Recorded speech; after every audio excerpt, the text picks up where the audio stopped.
Pozdravljeni v videu vodiču v študentskem informacijskem sistemu Fakultete za upravo. V tem videu bomo predstavili osnove njegove uporabe in sicer prijavo v študij z uporabo digitalnega potrdila, urnik, prijavo na izpit oziroma kolokvij, odjavo od izpita oziroma kolokvija, obvestila, uporabo spletne knjigarne ter izpolnjevanje vlog in sporočila tehnični podpori. Če vas posebej zanima, katera izmed naštetih tematik, smo za vas pripravili povezave v opisu posnetka.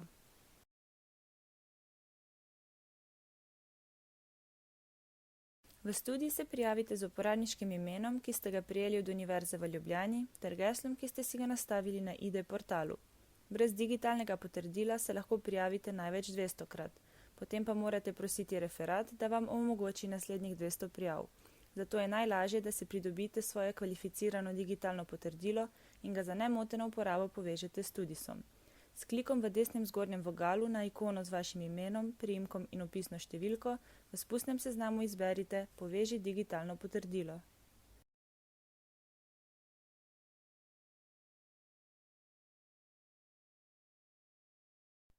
Prek študisa lahko dostopate do svojega urnika. Zgoraj levo je gumb Urnik, ki vam s klikom nanj odpre novo okno z urnikom. Vaši podatki glede stopnje, programa, smeri, načina študija, letnika in skupine za vaje so že nastavljeni. V urnik so zapisana vsa predavanja in vaje, ki potekajo na Fakulteti za upravo. Za vsako predavanje in vaje je zapisana ura pričetka in konca, predavalnica in pedagog, ki vodi predavanje oziroma vaje. Izbirate lahko med dnevnim, tedenskim in mesečnim pregledom urnika. Prikazano so tudi vsa nadomeščanja. Priporočljivo je, da urnik spremljate redno, saj prihaja tudi do sprememb. O spremembi urnika dobite obvestilo na študentski elektronski naslov. S klikom na Prikaži govorilne ure se vam odpre spustni seznam, kjer izberete pedagoga, za katerega želite vedeti, kdaj ima govorilne ure. Za spremljanje urnika lahko na svoj mobilni telefon namestite tudi aplikacijo FUStudent. Študenti programa upravne informatike si lahko urnik predmetov, ki potekajo na Fakulteti za računalništvo in informatiko, ogledate na strani urnik.free.uni-lj.si.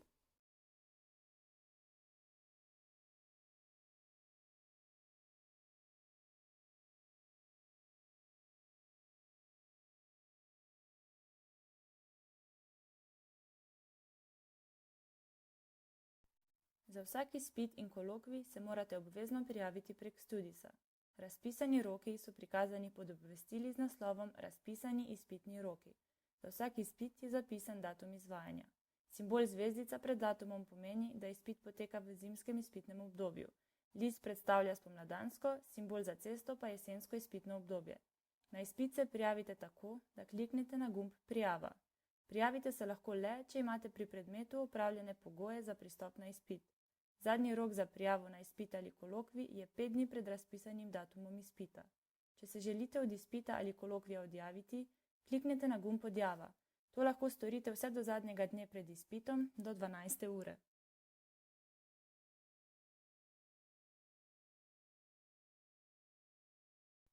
Obvestila glede raznih gostujočih predavanj, delavnic, obštudijskih dejavnosti ter razpisov lahko prebirate v študisu in na študentskem elektronskem naslovu. S klikom na gumb Razumem se obvestilo skrije in potem do njega ne morete več dostopati.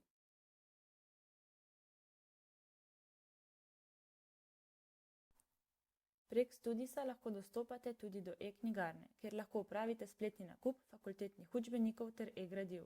S klikom na gumb e-knjigarna zgoraj se odpre novo okno spletne knjigarne Fakultete za upravo. Tukaj najdete vse potrebno gradivo, učbenike in skripte. Za uporabo spletne knjigarne morate opraviti registracijo računa. S klikom na Registracija si ustvarite račun za uporabo e-knjigarne.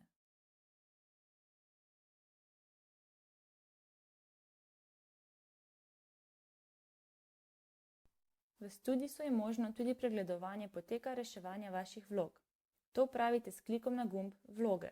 Če ste vložili kakšno prošnjo, lahko preko te povezave spremljate potek reševanja vloge od trenutka, ko ste jo vložili, do trenutka, ko je zadeva rešena. Poleg tega se na informacijskem sistemu lahko opravi tudi prijava na Erasmus izmenjavo. Študij v tujini vam prikaže vlogo za prijavo, kjer jo izpolnite in oddate kar prek študisa. Če želite dostopati do spletne učilnice Fakultete za upravo, kliknite na gumb e-učilnica. Če se vam med uporabo Studisa pojavi tehnično vprašanje, lahko pišete tehnični podpori s klikom na ikono desno zgoraj, levo od vašega imena. Poleg tega lahko sporočite tudi morebitne napake ali predloge, ki jih imate glede izboljšave informacijskega sistema Studis. Želimo vam uspešen študij!